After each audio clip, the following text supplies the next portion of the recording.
20 minute में 20 खबर में आप सभी का स्वागत है। आपके साथ मैं हूं स्वप्निल। अगले 20 मिनट में आपको देश दुनिया की 20 ऐसी खबरें बताने वाले हैं जो इस वक्त न केवल सुर्खियों में है बल्कि दिलचस्प भी हैं, अहम भी। तो शुरू करते हैं 20 मिनट में 20 खबरों का सिलसिला। सबसे पहले देखते हैं राजस्थान की कौन कौन सी खबर इस वक्त अहम है।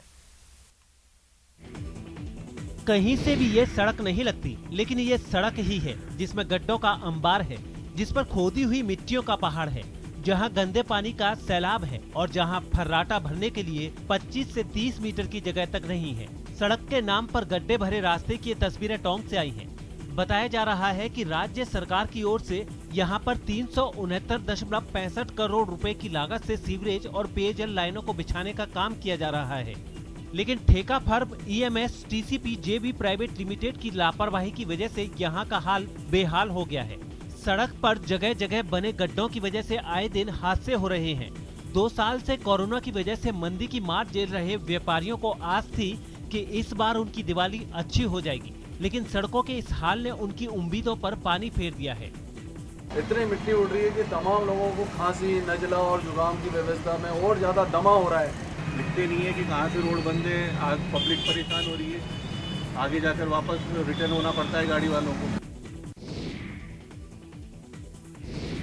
भरतपुर में डेंगू के मामलों में बढ़ोतरी की एक बड़ी वजह कबाड़ में पड़ी ये फॉगिंग मशीन भी है, जिन्हें सिस्टम की लापरवाही की वजह से खुद डेंगू हो चुका है। बताया जा रहा है कि सैकड़ों शिकायतों और मरीजों की बढ़ती संख्या को देखकर भरतपुर के स्वास्थ्य महकमे की नींद खुली है और अब उसने मलेरिया विभाग के कबाड़ में पड़ी फॉगिंग मशीनों को बताया जा रहा है कि NH 11B समेत करौली के ज्यादातर ग्रामीण इलाकों का यही हाल रहा और सुबह होने के बाद भी गाड़ियों को अपनी हेडलाइट जलानी पड़ी। दरअसल रविवार और सोमवार को करौली के ज्यादातर इलाकों में जोरदार बारिश हुई थी। उसी बारिश की वजह से खेतों और खाली जगहों पर पानी भरा हुआ था, जिसकी वजह से पूरे इलाके में घना कोहरा छा गया। इस कोहरे की वजह से सर्दी का भी एहसास होने लगा है। एक तो बारिश की वजह से पहले ही तापमान गिरा था और अब कोहरे ने उसे और भी गिरा दिया है। और अब देख लेते हैं कुछ अन्य राज्यों की खबरें। दिल दहल जाएगा, रूह कांप जाएगी, आंखें फटी की फटी रह जाएंगी और हर एक दिल से यही दुआ निकलेगी, हे ईश्वर इस हाथी की मदद करो, इसे इस सैलाब से बाहर निकालो। सैलाब में फंसे हाथी की ये तस्वीर उत्तराखंड के हल्द्वानी से आई है। बताया जा रहा है कि ये हाथी गोला नदी के किनारे घूम रहा था कि अचानक नदी में सैलाब आ गया और जहां ये हाथी था वो जगह एक टापू में तब्दील हो गई। यूं तो हाथियों को जन्म से ही तैरना आता है, लेकिन इस सैलाब को देखकर उसकी हिम्मत जवाब दे रही थी। वो उस छोटे से टापू पर इधर उधर भटकने लगा। ऐसा लग रहा था जैसे सैलाब के बीच फंसे इस गजराज की जान आज नहीं बचने वाली। लेकिन कहते हैं ना, गजराज की प्रार्थना पर ईश्वर भी उसे बचाने की कोशिश में लग जाते हैं। ठीक ऐसा ही हुआ इस गजराज के साथ भी। किनारे पर मौजूद लोगों ने वन विभाग को इस हाथी के फंसे होने की खबर कर दी और फिर इसे बचाने के लिए रेस्क्यू टीम मौके पर पहुंची। बताया जा रहा है कि बड़ी मशक्कत के बाद इस हाथी को इस टापू से बाहर निकाल लिया गया और फिर वापस इसे जंगल में छोड़ दिया गया। उत्तर प्रदेश के शाहजहांपुर से हैरान करने वाली तस्वीरें सामने आई हैं। वहां 1 महीने से अगवा की गई एक लड़की को छुड़ाने पहुंची पुलिस टीम पर गांव के कुछ लोगों ने हमला कर दिया। बताया गया है कि उस लड़की को छुड़ाने के बाद पुलिस ने उसे अपनी गाड़ी में बैठा लिया था। तभी गांव के कुछ लोगों ने उस गाड़ी को घेर लिया। इसके बाद तो उनका गुस्सा पुलिस वालों पर फूट पड़ा। हमलावरों में कुछ महिलाएं भी नजर आईं। वो उस लड़की को ले जाने का विरोध कर रही थी। हंगामा इतना बढ़ गया कि पुलिस वालों को थाने में फोन कर और जवानों को भेजने की मांग करनी पड़ी। हालांकि तब तक वो लोग उस लड़की को छुड़ाकर अपने साथ ले जा चुके थे। खबर है कि पुलिस ने 12 से ज्यादा लोगों के खिलाफ कई धाराओं में केस दर्ज उनकी तलाश शुरू कर दी है।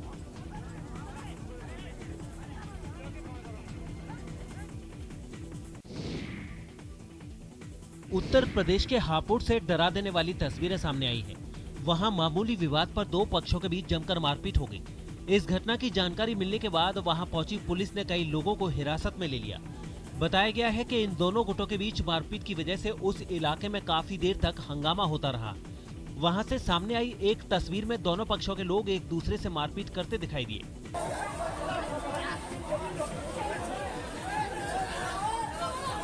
खास बात यह है कि दोनों पक्षों में कोई भी हार मानने को तैयार नहीं था। इस दौरान कुछ के कपड़े फट गए तो कुछ लोगों को काफी चोटें भी आई। लात, घुसे और थप्पड़ों से शुरू हुई ये लड़ाई डंडों तक जा पहुंची। इस बीच एक आदमी तो पत्थर लेकर मारने के लिए दौड़ पड़ा। हालांकि आसपास के लोगों ने उसे ऐसा करने से रोक दिया। इस हंगामे को शांत कराने के लिए महिलाओं को भी बीच में आना पड़ा, तब जाकर उनकी लड़ाई खत्म हो सकी। बाद में वहां पहुंची पुलिस ने मारपीट के आरोप में कुछ लोगों को गिरफ्तार कर लिया और पूरे मामले की जांच शुरू कर दी। पंजाब के जालंधर से एक दिल दहला देने वाला वीडियो सामने आया है। वहां जालंधर फगवाड़ा हाईवे पर एक तेज रफ्तार कार ने दो लड़कियों को टक्कर मार दी। इस हादसे में एक लड़की की मौके पर ही मौत हो गई, जबकि दूसरी को इलाज के लिए अस्पताल में भर्ती कराना पड़ा। इस हादसे की जानकारी मिलते ही लड़की के घर वालों ने हाईवे जाम कर दिया। खास बात यह है कि इस हादसे का एक सीसीटीवी वीडियो भी सामने आया। इसमें दिखा कि दोनों लड़कियां कार की रफ्तार को देखकर पीछे हटी, लेकिन कार चलाने वाले ने रुकने के बजाय सीधे कार दोनों लड़कियों पर चढ़ा दी। इसके बाद उनके घर वालों का गुस्सा सातवें आसमान पर चला गया और उन लोगों ने पूरे हाईवे को बंद कर दिया, जिसकी वजह से दोनों तरफ वाहनों की लंबी कतार लग गई। बंद पड़े हाईवे को खुलवाने के लिए एसीपी बलविंदर सिंह मौके पर पहुंचे तो उन्हें घेर लिया गया। लड़की के घर वालों ने आरोप लगाया कि हादसे में मौजूद कार एक पुलिस वाले की ही थी, जिसकी वजह से उनकी शिकायत नहीं सुनी जा रही, लेकिन पुलिस ने आरोपी को जल्द गिरफ्तार करने का भरोसा जताया। बताया गया है कि ये घटना सोमवार सुबह करीब 8:30 बजे की थी। लड़कियों को कुचलने वाला ड्राइवर हादसे के बाद रुकने के बजाय तेज रफ्तार से निकल गया। हालांकि उसकी कार पुलिस ने बरामद कर ली और आरोपी को भी हिरासत में ले लिया गया है। महाराष्ट्र के पुणे से एक डरा देने वाली तस्वीर सामने आई। वहां के पिंपरी चिंचवड इलाके में तेजी से भागती एक मोटरसाइकिल हादसे का शिकार हो गई। इस हादसे का एक सीसीटीवी वीडियो भी सामने आया। इसमें सड़क के दोनों तरफ से गाड़ियां आती जाती दिखाई दी। इनमें कुछ कार थी तो कुछ मोटरसाइकिल। इसी दौरान एक ग्रे रंग की कार सड़क के इस तरफ धीरे धीरे चलती दिखी, जिसके ठीक पीछे से एक तेज रफ्तार मोटरसाइकिल दिखाई दी। दावा किया गया कि ये एक स्पोर्ट्स बाइक थी, जिसका संतुलन किसी और मोटरसाइकिल से टकराने की वजह से बिगड़ा और बैलेंस बिगड़ते ही ये डिवाइडर में जा घुसी। इस हादसे की वजह से पहले वहां धूल का गुबार सा उठा और फिर आग लग गई। मोटरसाइकिल में आग लगने की वजह से वो पूरी तरह से बर्बाद हो गई। बताया गया है कि इस टक्कर में मोटरसाइकिल सवार दोनों लोगों की मौत हो गई, जिसके बाद वहां लोगों की भीड़ इकट्ठा हो गई। आग लगते ही तुरंत उसे बुझाने के लिए आसपास के लोगों ने मोर्चा संभाल लिया था। कुछ लोगों ने आग बुझाने वाली गैस का छिड़काव किया तो किसी ने फौरन इसकी जानकारी दमकल विभाग को दी। दमकल के लोगों ने पानी की बौछार कर आग पर काबू पाया, लेकिन इतनी मेहनत के बाद भी बाइक सवार दोनों लोगों को बचाया नहीं जा सका। रेलवे सुरक्षा बल यानी आरपीएफ के जवान की मुस्तैदी की वजह से एक बार फिर यात्री की जान बच गई। ये तस्वीरें महाराष्ट्र के मुंबई महानगर क्षेत्र के कल्याण रेलवे स्टेशन की है। यहाँ एक गर्भवती महिला का चलती ट्रेन से उतरते समय पैर फिसल गया, जिससे उसका संतुलन बिगड़ गया। इसके बाद वो ट्रेन और प्लेटफॉर्म के बीच फंसने ही वाली थी कि आरपीएफ के एक जवान ने तुरंत महिला को खींच लिया। इस जवान की हिम्मत देख आसपास के लोगों ने भी हिम्मत दिखाई और सबने मिलकर आरपीएफ जवान और उस महिला को ट्रेन से दूर खींच लिया। इस मामले में जो जानकारी सामने आई है, उसके मुताबिक चंद्रेश नाम का एक शख्स अपनी पत्नी और बच्चे के साथ गलत ट्रेन में चढ़ गए थे। उन्हें गोरखपुर एक्सप्रेस में जाना था, लेकिन वो गलत ट्रेन में बैठ गए। ट्रेन में अंदर पहुंचते ही उन्हें जब इसका एहसास हुआ तो वो जल्दी जल्दी नीचे उतरने लगे और इसी दौरान उनकी पत्नी जो गर्भवती थी वो संभल नहीं पाई और प्लेटफॉर्म पर गिर पड़ी। इससे पहले कि वो नीचे पटरियों की तरफ गिरती, वहां मौजूद आरपीएफ कांस्टेबल एसआर खांडेकर ने उन्हें बचा लिया। मुंबई के नगर निगम बीएमसी ने कोरोना वैक्सीन के प्रति जागरूकता लाने के लिए नई मुहिम शुरू की है। वहां जिन हाउसिंग सोसाइटी में हर किसी को वैक्सीन लग चुकी है, उनके लिए एक खास तरह का सर्टिफिकेट जारी किया है। इस सर्टिफिकेट में सोसाइटी के कोरोना से पूरी तरह सुरक्षित होने की जानकारी दी गई। इसके लिए पहले ऐसी हाउसिंग सोसाइटी की पहचान की गई, फिर बीएमसी की टीम पहुंची और वहां रहने वाले लोगों का सम्मान किया। इमारत के बाहर एक खास तरह का स्टिकर भी चिपकाया गया। बीएमसी इस बिल्डिंग में पहुंची है क्योंकि ये वही बिल्डिंग है जहां के सारे लोग जो है वो पूरी तरीके से वैक्सीनेटेड है। बताया गया है कि भले ही कोरोना के फैलने की रफ्तार घटी हो, लेकिन त्योहारी सीजन होने की वजह से बीएमसी कोई खतरा नहीं उठाना चाहती। डरने की बात नहीं, लेकिन समझना जरूरी है। वैक्सीनेशन की इस मुहिम के तहत अब तक कई इमारतों में ऐसे स्टिकर लगाए जा चुके हैं। इनकी अपनी दुनिया में भले ही अंधेरा हो, लेकिन दूसरों की दुनिया रोशन हो, इसके लिए आजकल ये नेत्रहीन लड़कियां मिट्टी का दिया बना रही हैं। पिछले कई दिनों से अंध कन्या प्रकाश विद्यालय की लड़कियां मिट्टी के दिए बनाने और उनमें मोम भरने में व्यस्त हैं, जिससे आपके और हमारे घरों में रोशनी हो सके, दीपावली का त्योहार धूमधाम से हम मना सके। 2 साल से तो हमारी दिवाली अच्छी नहीं थी, हमारा काम बंद था। अभी काम चालू हुआ है तो हमारी दिवाली अच्छी जाएंगी। सबके घर में हमारे दिए जलेंगे और रोशनी फैलाएंगी। इनकी आंखों ने रोशनी की चमक भले ही कभी नहीं देखी हो, लेकिन इनके बनाए दिए से दुनिया रोशन जरूर होगी। इसी मकसद के साथ ये लड़कियां दिए बना रही हैं।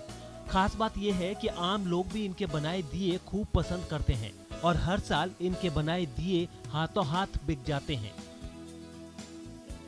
अभी दिवाली का टाइम है, वो लोग के दिल में भी सबके घर में रोशनी फैलाने का एक अच्छा इरादा है।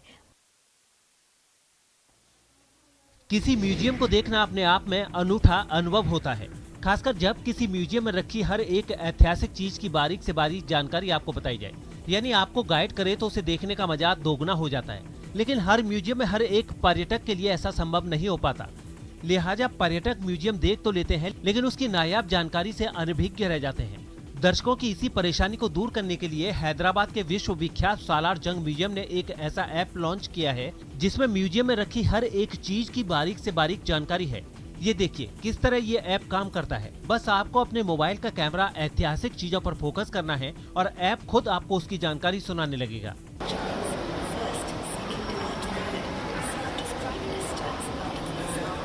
आपको बता दें कि देश के सबसे विख्यात संग्रहालयों में एक है सालार जंग म्यूजियम।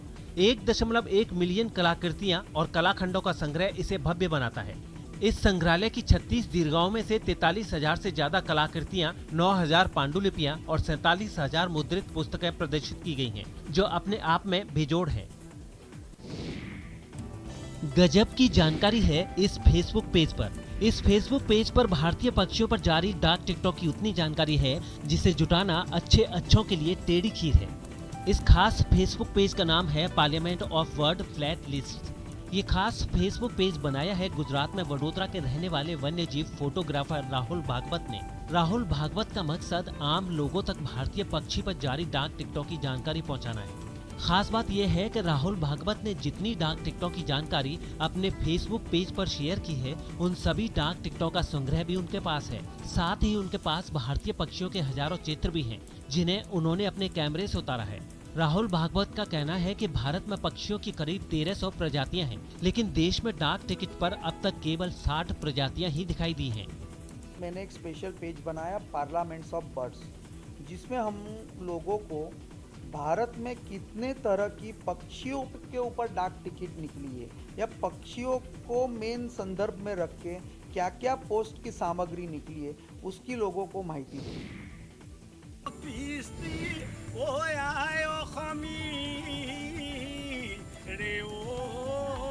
ये धुन खास है, ये परंपरा खास है।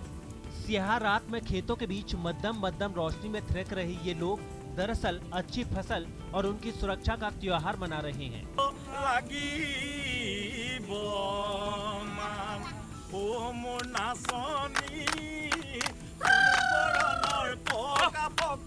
असम के डिब्रूगढ़ से आई ये तस्वीरें काती बिहू के त्योहार की हैं। आपको बता दें कि असम में काती बिहू का त्योहार बड़ी धूमधाम से मनाया जाता है। इस उत्सव को मनाने के लिए कुछ युवा लड़के और लड़कियां रंग बिरंगी सुंदर पारंपरिक कपड़े पहनकर गोल दायरे में ढोल और पेपा की धुन पर नाचते गाते हैं। दरअसल ये त्योहार खास तौर पर किसानों का त्योहार है। असम के लोग आषाढ़ और श्रावण महीने में धान बोते हैं, जो अश्विन महीने के अंतिम दिनों में पककर तैयार होते हैं। धान को काटकर घर ले जाने से पहले कार्तिक महीने में काती बिहू का त्योहार मनाया जाता है। आपको जानकर हैरानी होगी कि काती बिहू को खेती के त्योहार के साथ साथ कंगाली बिहू यानी गरीबों का त्योहार भी कहा जाता है। जब जब आसमान से सफेद फाहों की बरसात होती है, पूरी की पूरी जमीन दिलनशी हो जाती है। ये दिलनशी तस्वीरें उत्तराखंड की पर्यटन नगरी मनाली की हैं, जहां इस सीजन की पहली बर्फबारी हुई है। मनाली के साथ साथ रोहतांग दर्रा और अटल टनल के नॉर्थ पोर्टल पर भी सीजन की पहली बर्फबारी से पूरे इलाके ने बर्फ की सफेद चादर ओढ़ ली है। इस बर्फबारी की वजह से यहाँ आए सैलानियों की मन मांगी मुराद पूरी हो गई है और जमकर इस मौसम का लुत्फ उठा रहे हैं। बताया जा रहा है कि कुछ दिन पहले तक यहाँ सैलानियों का सूखा पड़ा था, लेकिन अब यहाँ की रौनक लौट आई है और बड़ी संख्या में यहाँ पहुँच रहे सैलानी बर्फबारी का मजा ले रहे हैं। This is my first experience of snow and I am feeling amazing. This is awesome. पहले जैसे ऐसा स्नोफॉल हम कभी भी एंजॉय नहीं किए, पहली बार ऐसा एंजॉयमेंट हो रहा है और ऐसा लग रहा है मेरा ड्रीम पूरा हो रहा है। स्नोफॉल में बहुत एंजॉय कर रही हूँ मैं बहुत मजा आ रहा है। एंड मैं आई हूँ राजस्थान से and I am feeling very happy because this is my first snowfall and I am enjoying a lot. इस बर्फबारी की वजह से यहाँ सर्दी भी चरम पर पहुँच गई है। साथ ही मनाली प्रशासन की ओर से रोहतांग दर्रा की ओर जाने वाली गाड़ियों पर फिलहाल रोक लगा दी गई है और कहा गया है कि जब तक मौसम साफ नहीं हो जाता तब तक वो आगे न जाएं। और 20 मिनट में 20 खबर में अब बात करते हैं इंटरनेशनल खबरों की। हर घड़ी बदल रही है रूप जिंदगी, शाम है कभी। इजराइल में हिंदी गाने सुनकर विदेश मंत्री एस जयशंकर भावुक हो गए। उनके साथ गया डेलीगेशन भी उस वक्त सरप्राइज रह गया जब वहां के centre for persons with disabilities के एक कार्यक्रम में उनके सामने बॉलीवुड के गाने पेश किए गए।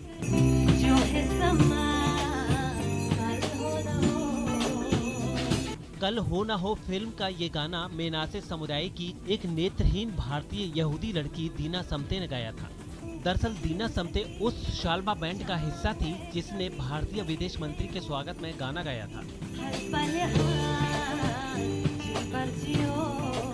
कल हो ना हो गाने के बाद दीना समते और उसके बैंड ने कुछ कुछ होता है कि भी कुछ लाइनें सुनाई, जिन्हें सुनकर विदेश मंत्री और उनके साथ आए लोग तालियां बजाने लगे।